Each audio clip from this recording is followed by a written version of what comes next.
You ask Tiger to solve. This deals with linear equations with one unknown. The final result is y equals 6. Let's solve it step by step. Simplify the expression. Expand the parentheses. Multiply the coefficients. Simplify the arithmetic.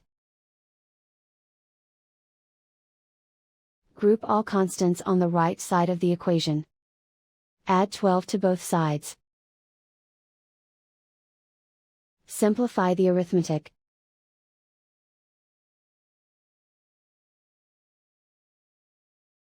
Isolate the y. Divide both sides by 6.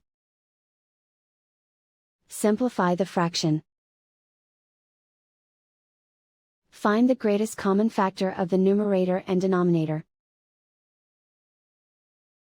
Factor out and cancel the greatest common factor. And so the final result is y equals 6.